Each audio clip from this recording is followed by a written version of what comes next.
Sa video na to ay pupuntahan natin ang Mount Kilang Pass o kilala sa tawag na Blazing Mountain of the Gods. Isa raw ito sa mga pinakaastig na mountain roads dahil sa malamig na hangin, solid na view at yung paikot-ikot na daan paakyat ang bundok. Bibisitahin din natin ang isa sa may pinakamagandang basketball court sa Pilipinas na matatagpuan lang sa Bacol, Benguet. At muli natin babalikan ang pangatlo sa pinakamataas na bundok sa Luzon, ang Mount Impact. Kung saan mararanasan natin ang 5 degrees na lamig. At dito rin natin matatagpuan ang bagong atraksyon dito, ang barko sa itaas ng bundok.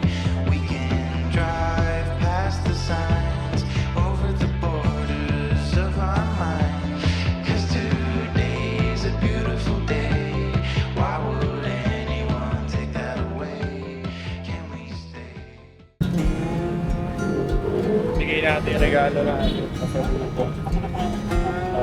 Ano gusto mo dito, pre? Pumili ka na.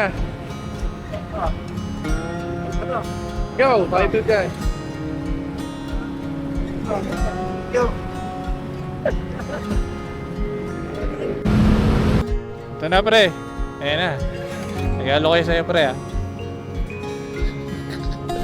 At dahil nga hating gabi ang magiging ride namin, yung iba sa amin, dinadapuan na ng antok.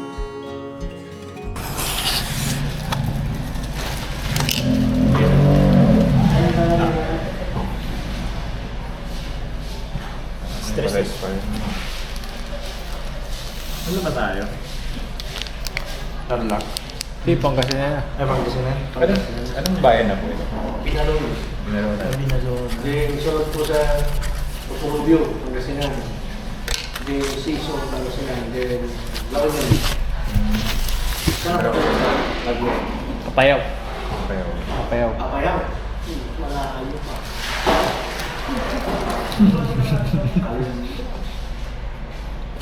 Saan kayo galing sir? Manila. Manila.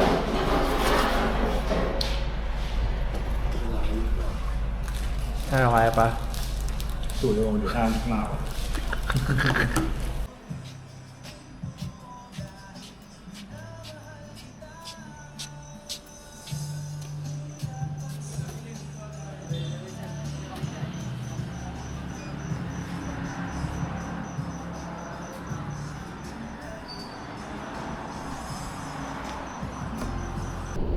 Good morning mga sir! So, we are back again sa ating motovlogging. So, today, kasama natin ang Road Wanderers at pupunta tayo sa Blazing Mountain of the Gods. Apat na kami actually. So, kasama ko dito si Kuya Mario Travels, si Geraldo Lacochero, tsaka si Tres the Vlogger. And it's been a long time since nung huling ride natin. Ang huling ride pa namin actually na nagkakasama is yung nagpunta kami sa general na car. So right now, matagal na namin to pinano. 1 year na din siguro or last year pa namin napag-usapan na pumunta nga dito sa Blazing Mountain of the Gods. So medyo nagpaumaga na kami kasi nagkakaroon lang ng konting problema or minor engine problem si Kuya Mario dahil bigla-biglang namamatay yung kanyang motor. So hindi namin sure kung ano yung possible na cause or problema, pero papunta na kami muna ngayon sa Candon. Ayan, sa Candon. Malapit na kami sa Ilocos Sur. Candon, Ilocos Sur. Ayan, mga 1 hour na lang. And look at that view naman. Napakaganda. Ganda na sunrise. Ito yung nakakami sa mga long ride namin yung mga ganitong sceneries and views. So, huminto muna kami dito sa isang motorcycle shop, motorcycle parts. Kasi, katulad sabi ko kanina, medyo may problema yung motor ni Kuya Mario. So, nandun na siya sa loob. Mas mabuti nang ipacheck namin kesa maging alanganin kami sa biyahe o sa daan. So, kakain muna kami. First meal namin to for today. Order tayo ng tapa.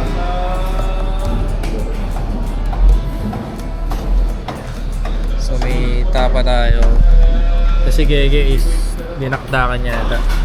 Kain muna kami habang nagpapagawa si Mari doon ng ng motor niya.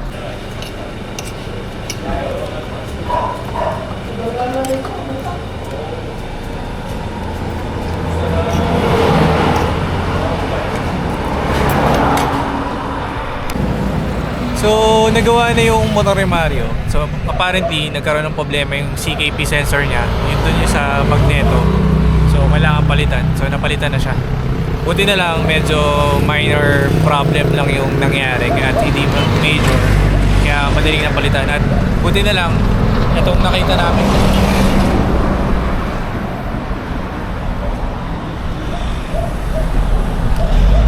Motorcycle shop is maaga nag-open.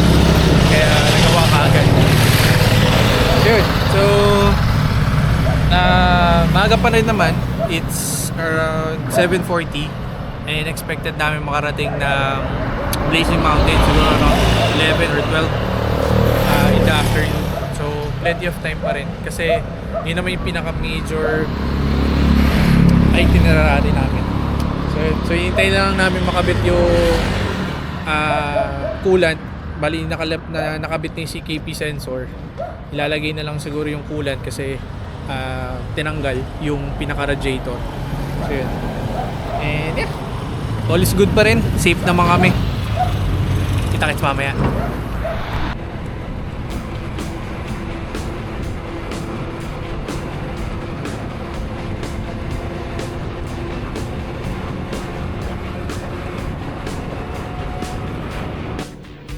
Look, sir, welcome art.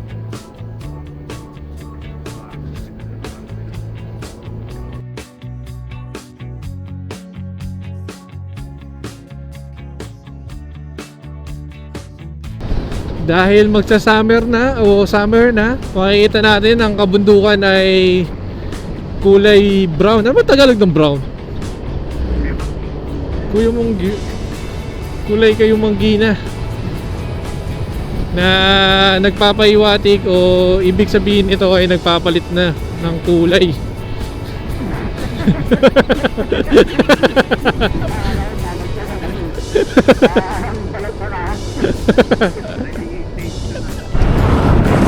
Napakalawak ng karagatan dito, oh. Pati isda nakita mo. Ito nandaan dito, oh. Piras!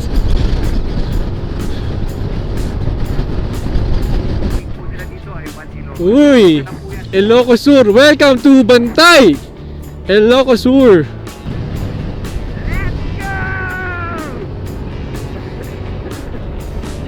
Parang baliw ang putya. Parang napakahanan sa amin dito na tulay. Parang tulay na sa general na car. Pero medyo mas makapal to kaysa dun sa sa general na car kasi talagang saktuhan lang yung size eh.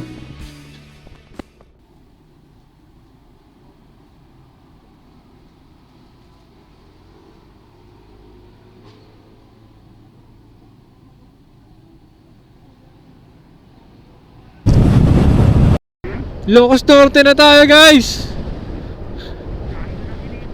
Welcome to Ilocos Norte! Para tayo nasa twisties ng Marilaki. Sharp curve dito, ah. Sharp to, ah. Sharp, ah.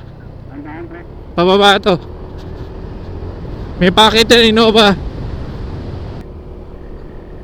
And we are approaching. So, nandito na tayo sa Solsona.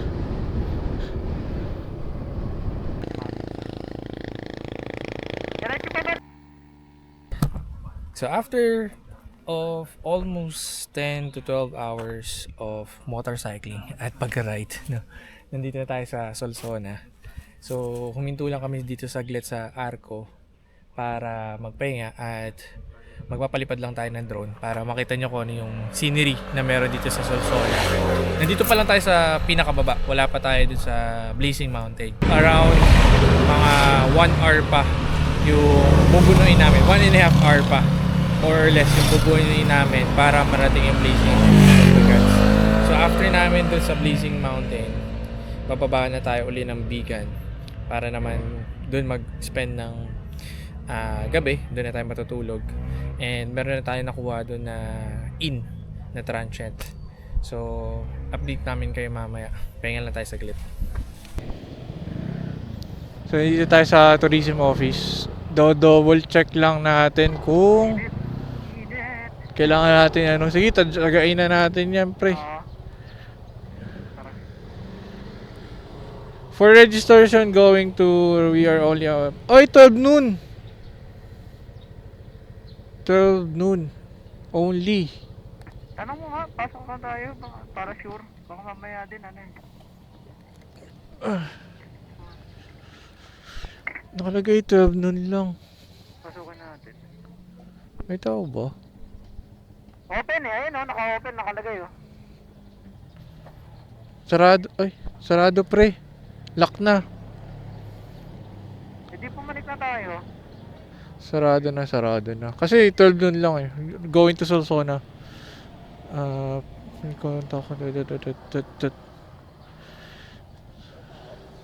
Sarado.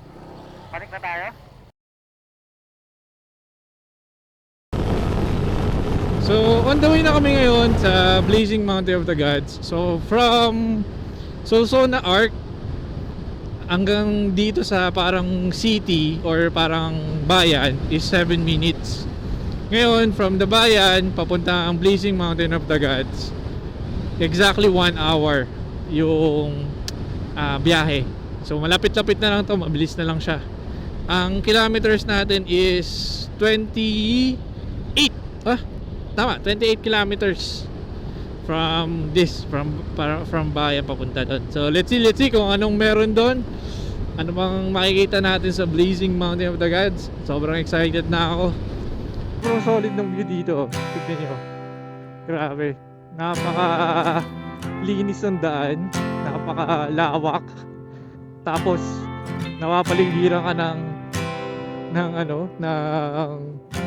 kabundukan, mga puno, nakaka-refresh na eh. Sobra, nakaka-amaze.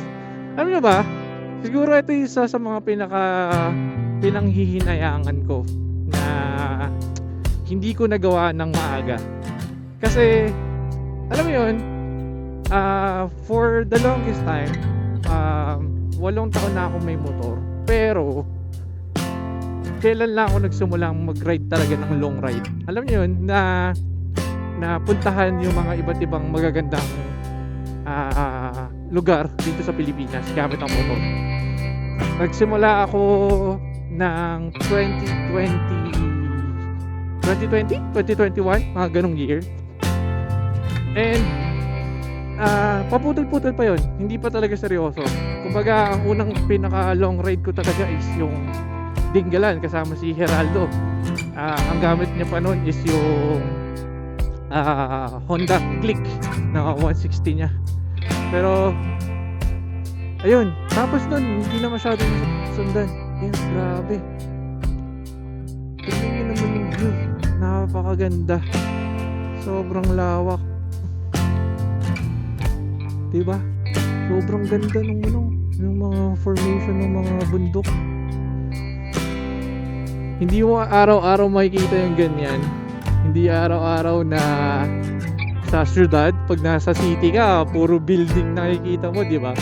Pero dito, pag pumunta ka talaga sa norte, yung Cordillera, yan, yung mga yan, sobrang nakaka-amaze, no? Kahit nga yung Cordillera, kahit ilang beses ko na siyang pupuntahan, ilang beses na namin din nadaanan, hindi siya nakakasawang puntahan. Kasi talagang nare-refresh ka eh. Parang kahit sobrang haba ng biyahe, kahit nakakapagod yung biyahe, at the end of the day, at the end of the ride, pag nakita mo yung greeneries or yung mga nature, nakaka-refresh eh. 'Di ba sabi nga nila, pag medyo na-stress ka na, tumingin ka lang sa something green. Tumingin ka lang na kahit saan actually, halimbawa sa classroom ganyan, pag napapagod na yung mga mata mo, tingin ka lang sa parang green. And then makikita mo na yung ganyan, yung ganda. Sobrang solid oh. Ganda. Ayun, napakalawak pa dun.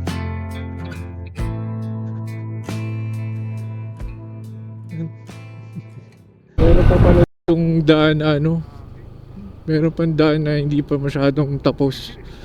Grabe oh. Nag-aakaw, binamamay pa ako. Sorry. Baka madulas ako eh. Konti lang naman. Niro-road widening.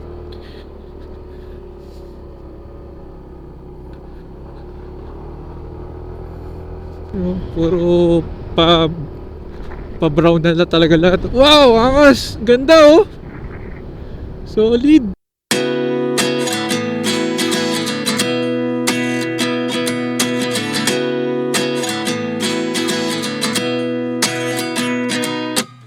At 29 and I find myself wondering what did happen to the last 10. I ran away with my life, fast forward, never turn back again.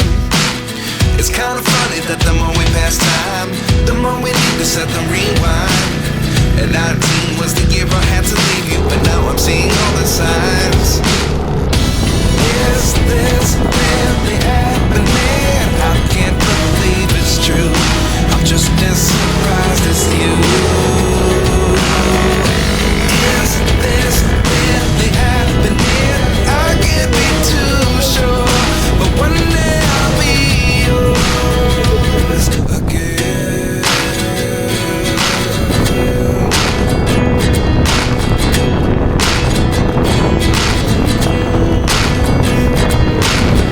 Life lessons come one in a dozen. The other 11 get something from nothing. I sit here looking for an answer. Maybe the biggest question was in the last chapter. You gave me so I have today. Without you I never could have away. But now I see what you teach. I do believe I always should have stayed. Yeah. Is this really happening? I can't believe it's true. I'm just as surprised as you. Is this really happening? I can't be too sure, but one day I'll be yours. I love it!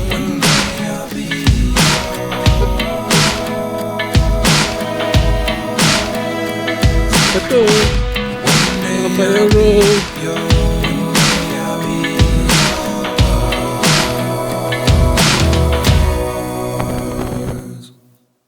Taas ng hangin!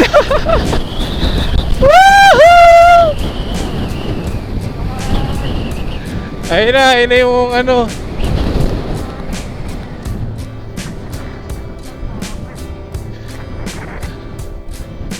Ano ba to? Transient din kaya? Transient din siguro, no? Ito yung Mount Kilang Pass. Uy, may tubig! Touchdown! So, nandito tayo sa Blazing Mountain of the Gods.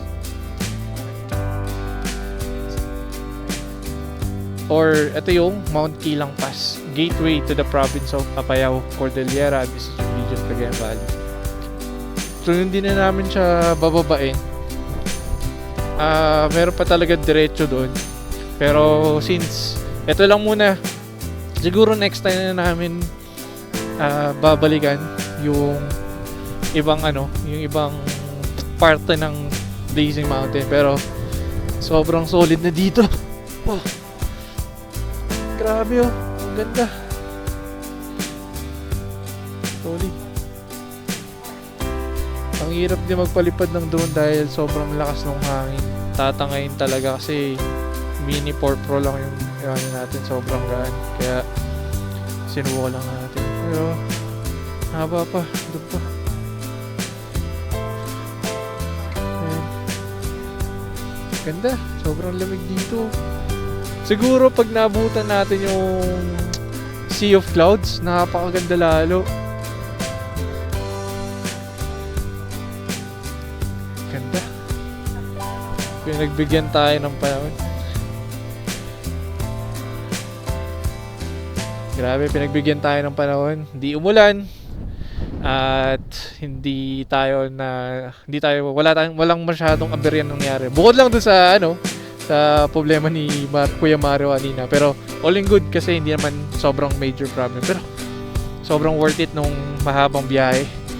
At narating natin tong Blazing Mountain of the Gods. Ito yung isa sa mga bucket list na na-checkan na natin ngayon. Actually, meron pang view deck sa taas. Kaso temporary close yung view deck. Ayan, yung dun sa taas. Meron pa yung akyatan dun eh. Pero yan. Ayan, grabe. Yeah.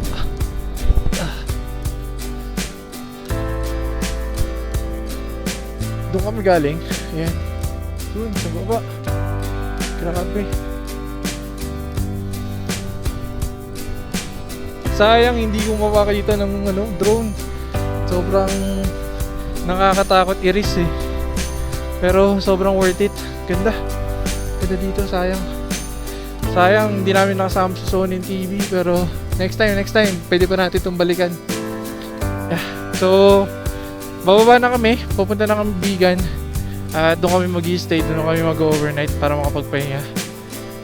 Sila Geraldo nandun na, or punta na sila dun. So ano lang, mabutan na namin. Sige, kita kayo mamaya. Hindi man namin napuntahan yung pinakadulo ng Blazing Mountain of the Gods o yung pinaka-view deck nito. Ayos lang kasi marami pa naman pagkakataon. Sa susunod, kompleto, buo, at mas masaya at panigurado kasi kasama mo mga kaibigan mo.